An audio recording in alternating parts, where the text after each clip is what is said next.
Peut-être avez-vous raté mon webinaire de mercredi sur le thème « Les 3 erreurs de l'école dans l'apprentissage de la lecture et de l'écriture ».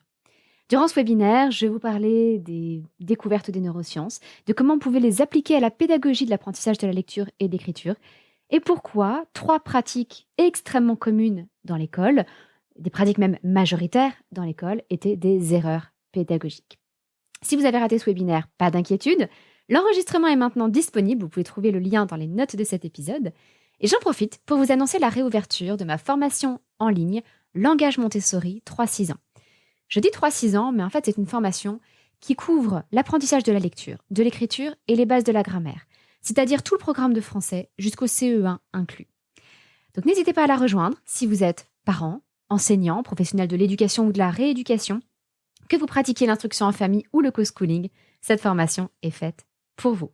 Dedans, vous pourrez y découvrir la présentation de toutes les activités Montessori pour l'apprentissage de la langue écrite en français, avec l'un de mes enfants qui découvrait en conditions réelles chacune de ces activités. Donc c'est à ma connaissance la seule formation en France, peut-être même la seule au monde à proposer cela, c'est-à-dire que vous pouvez réellement plonger dans l'environnement d'une salle de classe Montessori et observer un enfant découvrir ces activités. Et vous voyez aussi des réactions spontanées de mon enfant, comment je peux y réagir. Et ensuite, je fais à chaque fois une deuxième vidéo dans laquelle je vous donne toutes les explications autour de l'activité. Ce à quoi il faut faire attention, comment on réagit si l'enfant fait ceci ou cela. Et bien sûr, vous trouverez également tous les téléchargements pour fabriquer vous-même les activités de langage. Je vous laisse maintenant écouter votre épisode. À très vite. Bienvenue sur le podcast des Montessori 7, Montessori à la maison. Je suis Anne-Laure Schneider, formatrice Montessori et maman de 5 enfants instruits en famille. Ma mission, c'est d'aider les parents, les assistantes maternelles, bref, tous ceux que dans notre communauté nous appelons des souricettes, à mettre en pratique la philosophie Montessori chez eux, avec leurs enfants ou les enfants qu'ils gardent. Dans ce podcast, nous parlerons donc de pédagogie Montessori, mais aussi de discipline positive, d'instruction en famille, ce que l'on appelle aussi l'école à la maison, de co-schooling et de bien d'autres choses encore. Ah là là, c'est souvent le grand remède à tous les maux pour certains enseignants, faire des lignes d'écriture. Quel que soit le contexte, que ce soit pour donner une punition, que ce soit pour enseigner l'écriture, que ce soit pour s'entraîner à l'écriture, on a l'impression que certains enseignants, une toute petite minorité, il me semble, mais que certains enseignants n'ont que ça à la bouche, faire des lignes d'écriture. Alors, il nous est arrivé une anecdote récemment, qu'on m'a racontée récemment.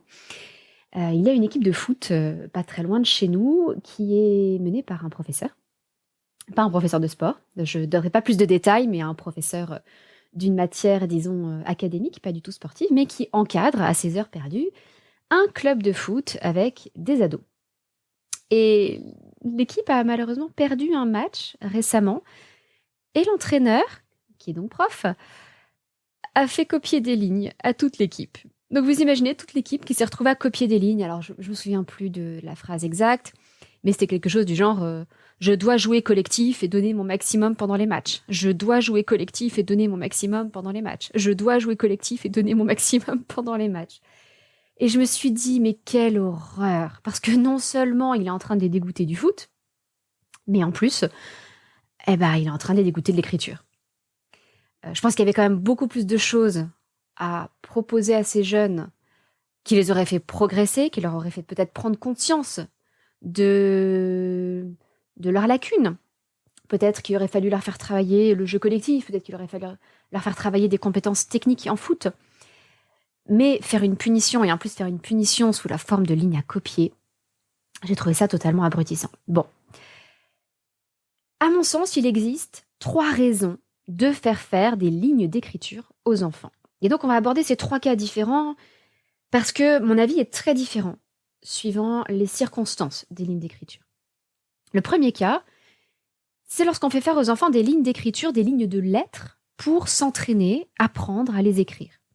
Donc, au départ, des lignes de lettres et puis des lignes de mots qu'on répète pour apprendre aussi l'enchaînement des lettres. Ça, c'est un premier cas. Le deuxième cas, c'est lorsqu'on fait recopier des textes entiers aux enfants ou recopier des phrases entières. Et le troisième contexte, c'est lorsqu'on fait copier des lignes en tant que punition. Alors, je vais commencer par ce troisième cas, puisque je l'ai un petit peu introduit avec mon thème de l'équipe de foot, mon histoire de l'équipe de foot. Faire des lignes d'écriture en tant que punition, c'est quelque chose qui est tout simplement interdit à l'école. Donc c'est bon à savoir, ça vient d'une circulaire de 2014.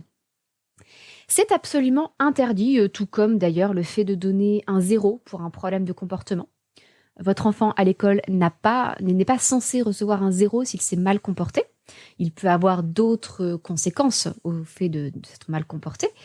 Mais un 0 ne peut sanctionner qu'un problème académique. Par exemple, une copie blanche ou un manque total de connaissances sur le sujet sur lequel porter le contrôle.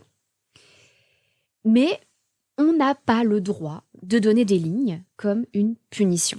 Alors en fouillant un petit peu des forums de profs, j'en vois qui ne sont pas tout à fait d'accord avec cette consigne qui date de plus de 10 ans. Enfin, elle a vraiment été exprimée clairement en 2014, mais elle était déjà plus ancienne que ça en réalité. Et beaucoup d'enseignants qui trichent un petit peu avec cette règle. Et c'est-à-dire ne le présentent pas comme une punition, mais comme un entraînement. Mais en fait, dans leur tête, c'est juste un moyen détourné d'en faire une punition. Et il faut dire que c'est pas évident parce que notre ancien ministre de l'Éducation nationale, Blanquer, avait affirmé en 2018 que donner des lignes d'écriture, ça n'était pas rétrograde. Donc forcément, quand le ministre lui-même partage ce genre d'opinion, en contradiction flagrante avec les circulaires, etc., qui sont quand même des textes officiels dans l'éducation nationale, c'est un petit peu gênant. Mais donc il faut bien savoir que faire des lignes d'écriture en tant que punition, c'est quelque chose de totalement interdit. Mais bon, ça c'est le côté légaliste. Personnellement, c'est pas le côté légaliste qui est le plus important pour moi. Si ça avait un intérêt pédagogique, si c'était bon pour les enfants, le fait que ce soit interdit par une circulaire n'aurait honnêtement pas grande importance pour moi. Mais tout simplement, c'est la recette assurée pour dégoûter les enfants de l'écrit. Ah mais allez-y, faites-leur faire 100 lignes, faites-leur recopier 100 fois la même phrase. Vous avez la garantie de les dégoûter de l'écriture et de la copie. Je trouve ça quand même dommage. Et c'est exactement comme ça que on en arrive à donner, entre autres, du français et des maths, une vision dramatique, en fait. On transmet aux enfants l'idée que le français et les maths, ça doit être quelque chose de pénible, qu'on n'est pas censé y prendre du plaisir. Ça doit être un travail acharné, répétitif, laborieux, que c'est le seul moyen. Et je trouve ça vraiment dommage parce que l'écriture peut être présentée comme quelque chose de beaucoup plus agréable. Par exemple, dans la pédagogie Montessori, on propose des plateaux d'invitation à l'écriture, où on propose aux enfants, alors c'est pas très très éloigné en fait de la calligraphie si on veut, c'est vraiment une initiation à l'écriture en tant qu'art. On va proposer un petit plateau où l'enfant, donc il y aura des petites feuilles découpées, et l'enfant va pouvoir écrire un mot, mais un mot important pour l'enfant. Par exemple, son prénom. Par exemple, une petite phrase d'un poème qu'il trouve très belle, ou une citation. Vous savez, moi je vois très souvent, surtout chez les filles d'ailleurs, pas seulement, mais surtout chez les filles, et souvent vers l'adolescence, au collège-lycée, des jeunes qui font des carnets de citations. Parfois des citations ou des phrases un petit peu rigolotes, comme c'est pas la chips la plus croustillante du paquet, c'est pas le pingouin qui glisse le plus loin sur la banquise. Des petites phrases un peu spirituelles ou vraiment des citations qui leur parlent, des phrases qui leur parlent. Et je trouve que c'est une utilisation bien plus intelligente de l'écriture que de faire de la copie pour le plaisir de faire de la copie. Là, on leur donne du sens. Ça, j'y reviendrai. Tout ça pour vous dire que, encore une fois, dans la pédagogie Montessori, on propose donc ces invitations à l'écriture où un enfant pourrait écrire un vers d'un poème qui lui a parlé, ou une petite phrase d'une chanson qu'il aime bien, ou un mot qu'il trouve magique. Et puis ensuite, il le décore. On peut proposer des petites formes découpées à coller dessus, on peut faire des dessins autour. Enfin, l'idée, c'est d'en faire quelque chose de beau, d'en faire une œuvre d'art. Ça, c'est une invitation à l'écriture. On montre que l'écriture peut être quelque chose d'utile déjà pour garder des traces, mais aussi d'esthétique et de plaisant. Et je pense que c'est beaucoup plus intelligent que de donner des lignes d'écriture en punition. Mais bon, ça c'était l'une des 3 catégories dont je voulais vous parler aujourd'hui. Faire des lignes en tant que punition. Mais généralement, le premier contexte dans lequel l'enfant est amené à faire des lignes d'écriture, c'est tout simplement pour écrire des lettres, pour faire des lignes de lettres. Et là, bien, je dois dire que c'est quelque chose d'indispensable. En fait, il n'y a pas d'autre solution pour s'entraîner à écrire des lettres que de s'entraîner à écrire des lettres, donc à faire des lignes d'écriture. Alors, il y a différentes façons de le faire, bien évidemment, mais quelque part, on n'a pas le choix. Il faut apprendre le geste. Et les gestes, ils ne s'apprennent qu'en se répétant. Malgré tout, on peut rendre ça plus vivant. Déjà, on peut s'assurer que les lignes d'écriture qu'on va proposer soient cohérentes, qu'il y ait un sens à la progression que l'on propose. Moi, dans mes formations, je recommande beaucoup les cahiers d'écriture de Laurence Pierson, que je trouve très adaptés, avec des petits exercices pour délier la main, pour muscler certaines zones de la main. Et les lignes d'écriture sont présentées dans un ordre qui est logique et cohérent. Par exemple, on va apprendre à faire des lignes de boucle qui permettront de faire les E. On va apprendre à faire des lignes de petites pointes qui vont permettre de faire les I, les U, etc. Puis ensuite, on allonge les boucles pour faire des L, des B, des F ensuite quand la boucle sera en bas, etc., etc. Et donc, ces petits exercices, ils sont présentés d'une façon qui est efficace. C'est-à-dire qu'on demande à l'enfant de faire, en quelque sorte, j'allais dire le minimum syndical. Ça paraît toujours très péjoratif de parler de minimum syndical. En informatique, on parle de MVP, le Minimum Viable Product. C'est de proposer une version minimale, viable, de quelque chose. Donc, à la fois minimale, mais suffisante. Donc là, c'est la même idée, c'est de proposer des lignes de lettres minimales et suffisantes. Le strict minimum pour que l'enfant puisse écrire correctement. Et donc, pour ça, penser la progression d'une façon intelligente. Ça, c'est la première chose concernant les lignes de lettres. C'est d'essayer de faire quelque chose de cohérent, de progressif, d'efficace. Ensuite, ou plutôt avant de faire les lignes d'écriture, on peut rendre les choses un peu plus ludiques. Et faire en sorte que l'enfant ne se rende même pas compte qu'il s'entraîne à faire les gestes d'écriture des lettres. Dans la pédagogie Montessori, on fait beaucoup de gestes en préparation de l'écriture, et en particulier dans les tâches du quotidien, pour préparer les muscles à l'écriture. Ça, on le fait beaucoup dans la vie pratique Montessori. On le fait aussi dans la méthode Dumont, si vous la connaissez, qui est une méthode d'apprentissage du geste d'écriture. Dans la vie pratique Montessori, par exemple, on va attraper des objets avec la pince à 3 doigts, pouce, index, majeur. On attrape des petites choses fines comme des pois chiches ou des lentilles qui sont encore plus fines sur les plateaux pour muscler ces 3 doigts et puis donner l'habitude à l'enfant de former une pince avec ces 3 doigts. Parce qu'en fait, faites l'expérience, lorsque vous tenez un stylo ou un crayon, normalement, si vous avez une bonne tenue, vous ne devriez utiliser que ces 3 doigts. L'annulaire et l'auriculaire étant censés rester collés en fait, à la paume de votre main. Donc dans la vie pratique Montessori, on va développer cette pince à 3 doigts, on va muscler la main à travers différentes activités comme du modelage, etc. Et au final, on va aussi travailler les gestes d'écriture, le sens de l'écriture. Donc pour nous en français, on va travailler le sens de l'écriture de gauche à droite et de haut en bas. Mais si vous travaillez avec une langue maternelle comme le japonais ou l'arabe, là on va commencer de droite à gauche. Donc tout ça, la gestion de l'espace, la latéralisation, on va le travailler à travers d'autres contextes. Ce qui fait que l'enfant va passer moins de temps avec un crayon sur du papier à faire des gestes répétitifs. Ça, on va essayer de faire en sorte que ce soit le minimum. Et puis, on va aussi pouvoir varier les supports. On n'est pas obligé de travailler le geste d'écriture uniquement avec un crayon sur du papier. On peut le travailler et travailler certains gestes précis avec de la peinture à doigts. Par exemple, dans la méthode Dumont, on fait travailler juste l'index avec de la peinture à doigts en demandant à l'enfant de garder la main posée et de ne tracer un trait qu'avec l'index qui se replie doucement. On peut aussi travailler l'écriture sur un plateau de sable. J'en ai parlé récemment sur les réseaux sociaux. L'avantage du plateau de sable, c'est qu'on peut tout effacer. Et ça, pour les enfants un petit peu perfectionnistes, qui ne supportent pas d'avoir fait une lettre un petit peu approximative, c'est un grand soulagement parce qu'ils peuvent faire leurs lettres comme ça, là où ils en sont. Si elle leur plaît, ils peuvent la laisser sur le plateau de sable. Si elle ne leur plaît pas, ils peuvent l'effacer, recommencer autant de fois qu'ils le désirent. Et mine de rien, le plateau de sable, ça apporte un élément aussi un peu plus ludique que le crayon sur du papier. On peut aussi écrire avec une craie sur une ardoise. Alors, ça implique certaines choses.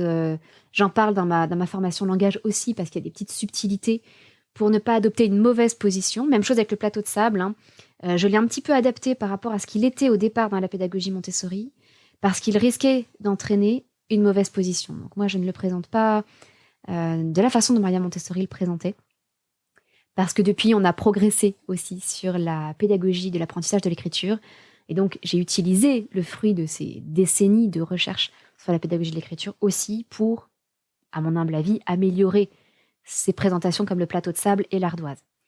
Et puis ensuite, on va écrire sur différents cahiers avec différents lignages qui seront un peu plus grands au début parce que les enfants ont tendance à écrire un peu plus grand, puis qu'on va rétrécir, etc., etc. Donc, il y a plein de supports possibles pour varier le travail d'écriture. Je vous disais, la peinture à doigts, le plateau de sable, l'ardoise, le cahier, et on peut sûrement en imaginer plein d'autres. Donc voilà, en ce qui concerne les lignes de lettres, on ne peut pas s'en passer. Et c'est un peu la seule façon d'apprendre à écrire. Mais en amont, on peut travailler les gestes d'écriture dans les tâches du quotidien, entre autres avec la vie pratique Montessori. Ensuite, lorsqu'on utilise une progression pour apprendre à écrire les lettres, on peut choisir une progression efficace qui va éviter de faire passer trop de temps à l'enfant sur les lignes de lettres pour ne pas le dégoûter de cette écriture. Et puis, enfin, on va varier les supports d'écriture pour que ce soit un petit peu plus agréable, un petit peu plus ludique.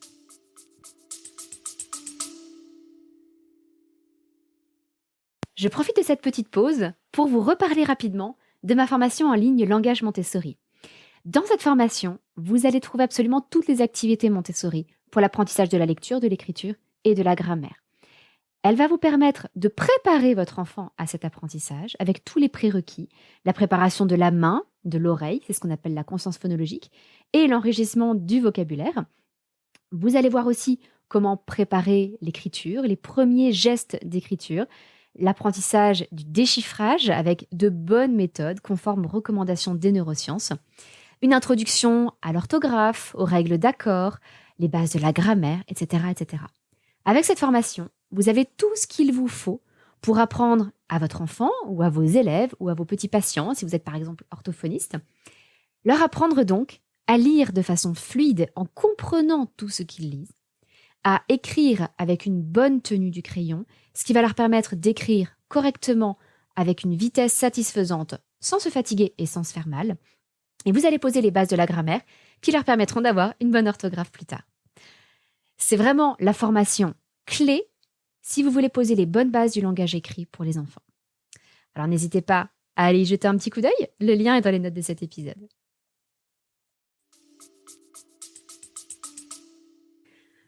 La dernière chose que je voudrais aborder là-dessus, c'est qu'évidemment, tout ça est beaucoup plus simple si on profite des périodes sensibles de l'enfant.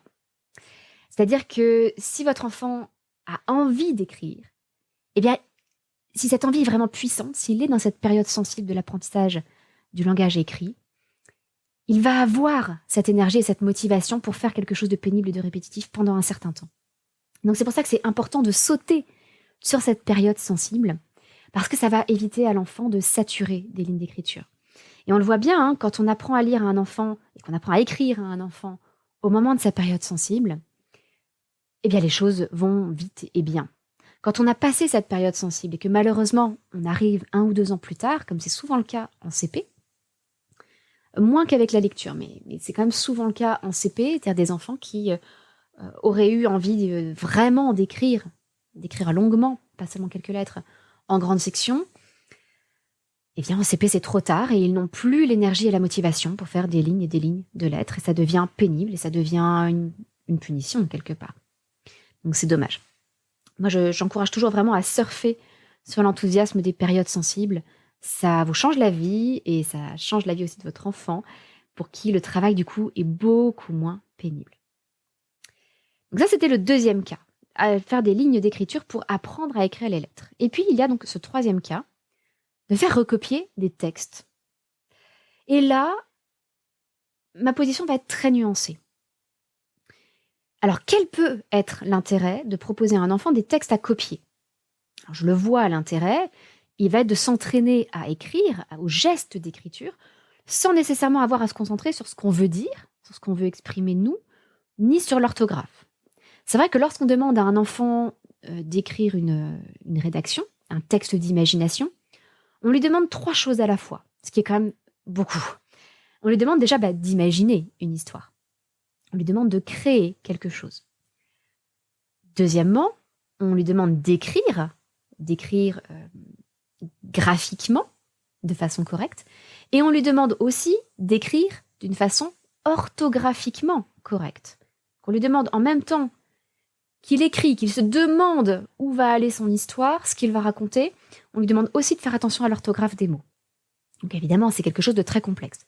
Donc je conçois l'intérêt qu'il peut y avoir à simplement recopier un texte. Ça permet de travailler le geste d'écriture sans travailler l'orthographe, puisqu'on a juste à recopier l'orthographe du texte, et sans travailler non plus le travail de conception, d'imagination de ce qu'on voudrait nous-mêmes produire. Le souci, c'est qu'encore une fois, on dégoûte très facilement l'enfant si c'est un exercice qui est totalement imposé. Par exemple, mon enseignant qui impose à tous ses élèves de recopier la même poésie qu'ils n'ont pas choisie. J'en comprends l'intérêt. L'intérêt, c'est que les élèves ont tous la même poésie sur leur cahier. Plutôt que de leur donner une version imprimée, c'est l'occasion d'en faire un exercice d'écriture. Je comprends les enseignants, je comprends les parents qui le font. Malgré tout, je pense qu'on a plus à y perdre qu'à y gagner. Et je pense que la meilleure façon de proposer à l'enfant de recopier des textes, c'est de partir d'un intérêt de l'enfant. Pourquoi l'enfant aurait-il envie de recopier ce texte? Je vois par exemple, j'ai eu cette exemple très récemment avec un de mes fils qui est un peu plus grand maintenant, mais qui fait du scoutisme et qui a pris le temps de recopier dans un cahier personnel différentes techniques scouts, différentes choses qui l'intéressaient pour en garder une trace écrite. Mais parce que ça lui parlait à lui. C'était ce qui l'intéressait lui. Alors j'ai fait il y a quelque temps un épisode du podcast, l'épisode 192, si vous voulez le rechercher sur vos plateformes, qui s'appelle 10 idées d'activités pour lire et écrire pendant les vacances. Alors je vous y renvoie, en fait ce sont 10 idées d'activités pour inciter un enfant à lire fréquemment, à écrire fréquemment, mais sans que ce soit quelque chose de pénible. Donc c'est pour ça que, en l'occurrence, c'était juste avant des vacances d'été, et donc l'idée c'était de proposer des activités qui soient plaisantes pour l'enfant. Alors je vous invite à réécouter cet épisode pour avoir plus de détails, en particulier pour les activités de lecture. Je vais quand même vous récapituler dans cet épisode-ci les 10 idées d'activités d'écriture que je proposais pour que ce soit quelque chose d'agréable. Alors, la première activité, je vous en ai déjà un petit peu parlé, c'est de faire un plateau d'invitation à l'écriture Montessori, pour recopier donc un prénom, une phrase d'un poème, une chanson, une citation, etc.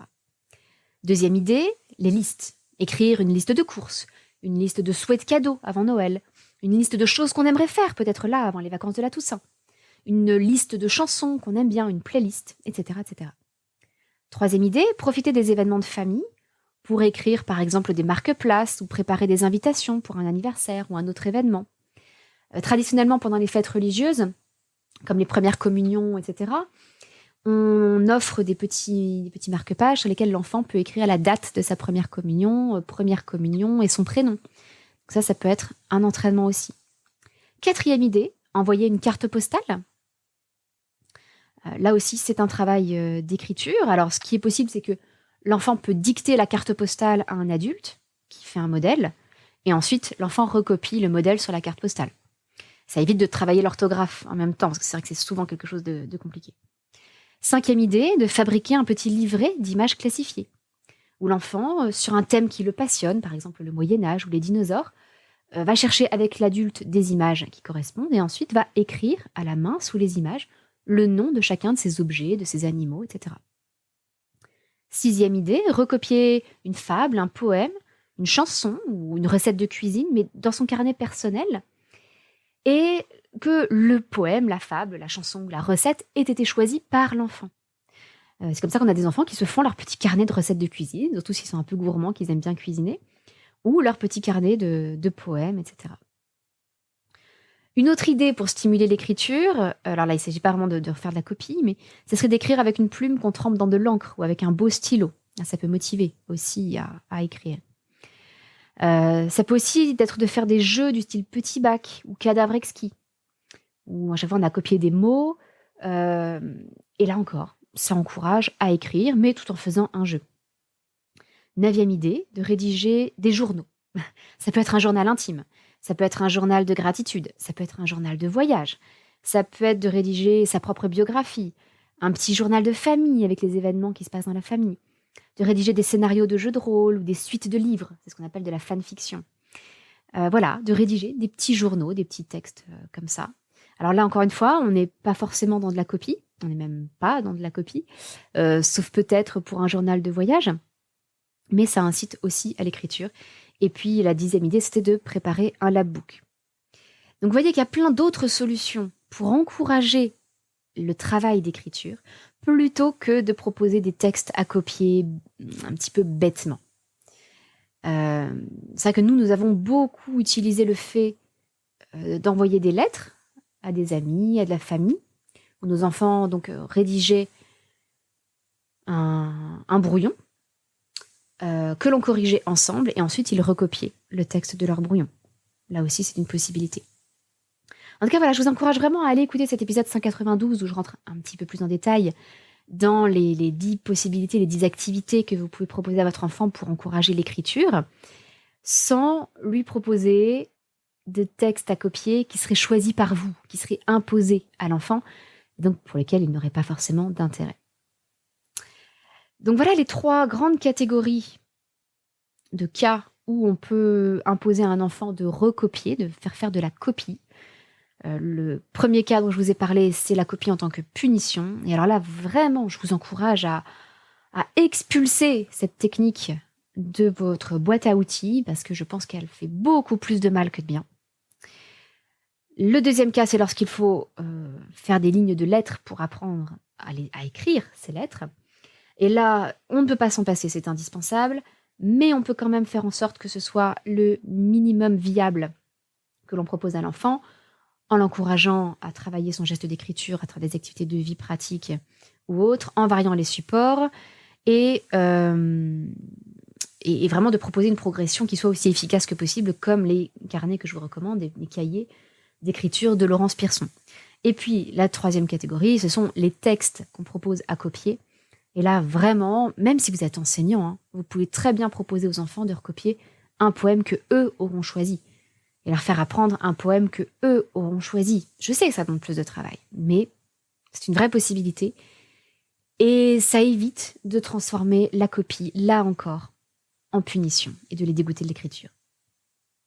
N'hésitez pas à jeter un coup d'œil aussi à ma formation Langage Montessori, dans laquelle vous retrouverez des activités comme le plateau d'écriture, des présentations comme celle du plateau de sable ou de l'ardoise Montessori, que j'ai adaptées afin d'aider l'enfant à avoir le meilleur geste d'écriture possible et ne pas prendre de mauvaises habitudes, comme celle qui consisterait à lever le poignet pour écrire, qui est souvent une mauvaise posture adoptée dans le travail du plateau de sable Montessori. Et puis voilà, je vous y parle justement des meilleures progressions possibles pour apprendre à votre enfant le geste d'écriture. J'espère que cet épisode vous aura donné des idées pour proposer plein de nouvelles choses à votre enfant, peut-être en particulier pendant les vacances de la Toussaint. C'est tout pour aujourd'hui, je vous donne rendez-vous mardi prochain, et d'ici là, je vous souhaite une excellente semaine. Votre petite sourisette, Anne-Laure.